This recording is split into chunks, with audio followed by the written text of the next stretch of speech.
Let's look at equivalent fractions. 1/2 and 2/4 are equivalent fractions. If we look at a model for each, this might help us understand as to why it is that these are equivalent, or the same, meaning that they have the same value.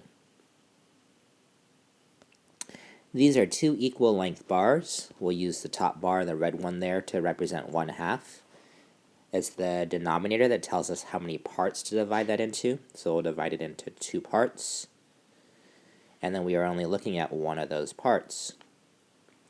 Now for our other fraction there, 2/4, the denominator shows us to divide it into 4 parts. 1, 2, 3 lines there, divides it into 4 parts.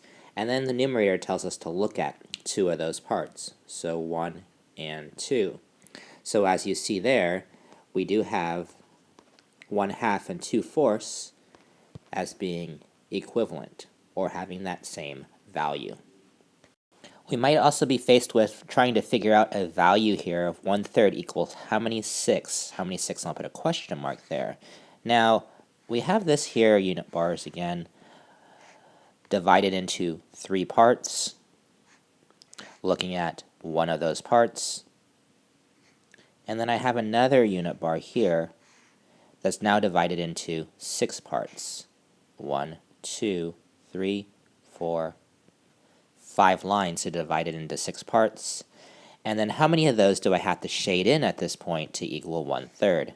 Looks like I have to shade in 1 and 2. So those have the same value. Those have the same value. So 1/3 equals 2/6. Now, is there a simpler approach to this? And the answer to that, of course, is always yes. We went from 3 to how many parts? We went to 3 to 6 parts.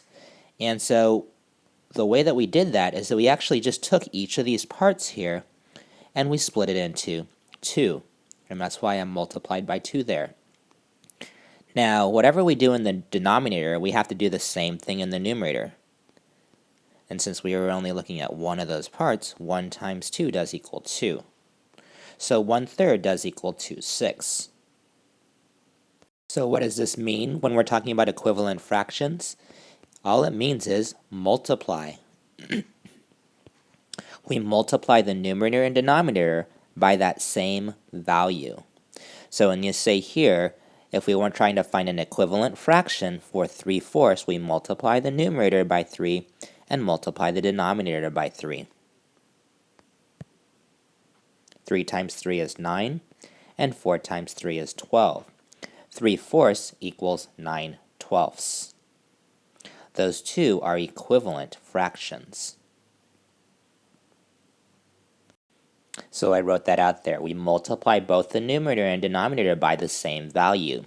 You might be wondering, was that the only answer that we could come up with for 3/4 as an equivalent fraction? And the answer to that is no. In other words, if I wanted to figure out 3/4 equaling to the number of 8s, I would multiply by 2 in the numerator and denominator. And then so, like I was saying, if I wanted to figure out 8s, that's because 4 times 2 is 8. That's why I chose this value of the 2. Did I have to choose 2 or did I have to choose 3? No.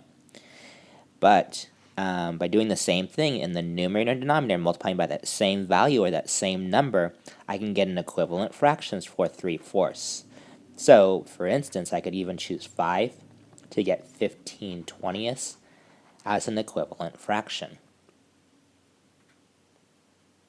In fact, 3/4, 9/12, 6/8, and 15/20 would all be equal to each other. They would have the same value.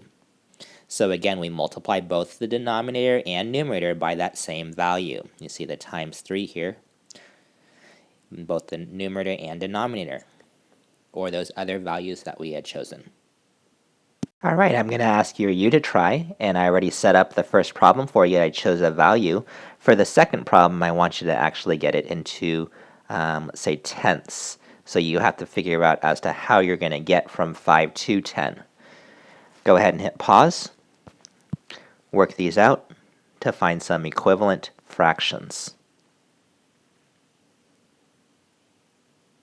All right, 2/3. In the numerator, that's 2 times 3 equaling 6. In the denominator, that's 3 times 3 equaling 9. So 2/3 is equal to 6/9. For that second fraction, what I told you is I wanted you to work it into tenths. So we multiply by what to get to 10? Multiply by 2. If we multiplied by 2 in the denominator, we have to multiply by 2 in the numerator. 4 times 2 is 8. So 4/5 and 8/10 are equivalent fractions. 2/3 and 6/9 are equivalent fractions. Are there more equivalent fractions for each of these fractions? Yes, there are. However, these are the ones that I asked you to figure out at this point. Equivalent fractions. They have the same value. They're worth the same amount. Another way to look at equivalent fractions is to look at number lines as well. And then for this first number line, I've divided this into halves. So it goes 0 to 1/2 to 1. For the second number line, I'm going to go ahead and divide it into fourths. That's 1/4, 2/4, and then 3/4. And then for the last number line, I'm going to divide it into eighths. And then so I have 1/8, 2/8, 3/8, 4/8, 5/8, 6/8, 7/8, 8/8, which would also equal 1. As you can see here, we have 1/2 then equaling 2/4 equaling 4/8. All of those are equivalent. Equivalent what? Equivalent fractions. Sure, we could have figured out the other way.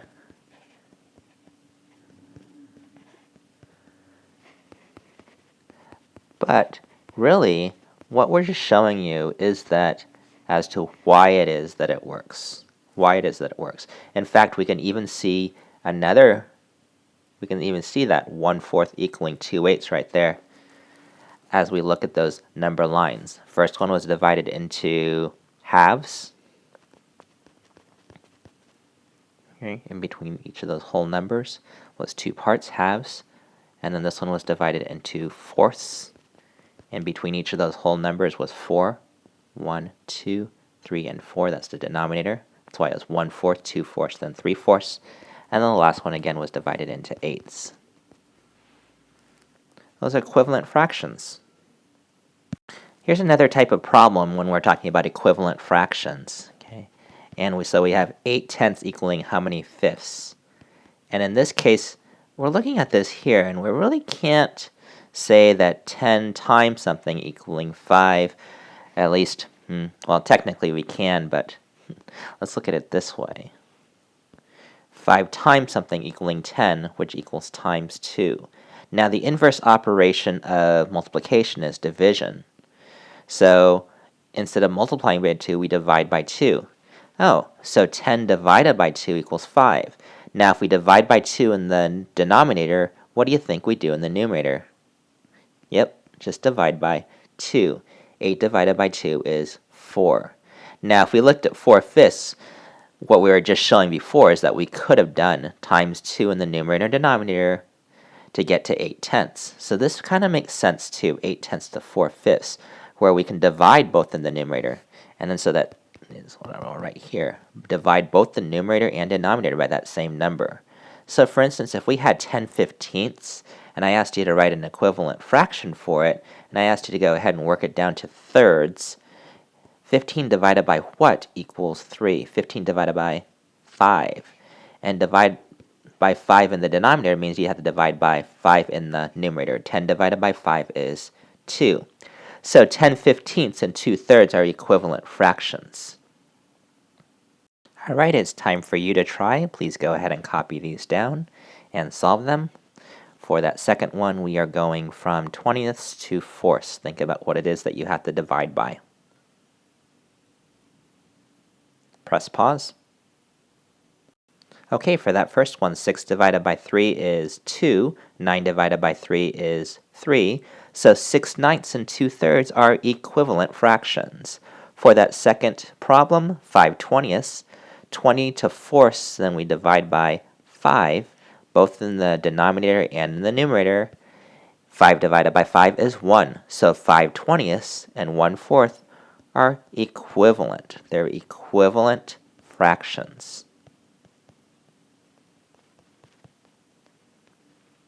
So what we learned about equivalent fractions, these are equivalent fractions if they have the same value. 1/3, 3/9 are equivalent fractions. And then there's relationships for these equivalent fractions where we worked and we figured out some equivalent fractions. So for instance, if we had 3/7, we could multiply the numerator and denominator by a same value, say 5, to get an equivalent fraction for it. In fact, there are multiple equivalent fractions that we could figure out. So for instance, 3/7 equals how many 14ths? Hey, that's multiplied by 2 in the numerator and denominator. It equals 6/14. We also learned that we could also divide to figure these things out. So for instance, if we had 10/30, we could divide both the numerator and denominator by anything that can divide both 10 and 30. So for instance, you could divide it by 5 if you wanted to. And you can get 2/6 as one of those equivalent fractions. You could also divide it by 10 even, because you have both of those numbers, the numerator and denominator, both divisible by 10. 10 divided by 10 being 1, and 30 divided by 10 being 3. So we figured out how to work and figure out equivalent fractions. It's much more accurate to use that multiplication or division than it is to draw number lines or to draw pictures, but we wanted to show you as to why it is that we can go ahead and use these steps here.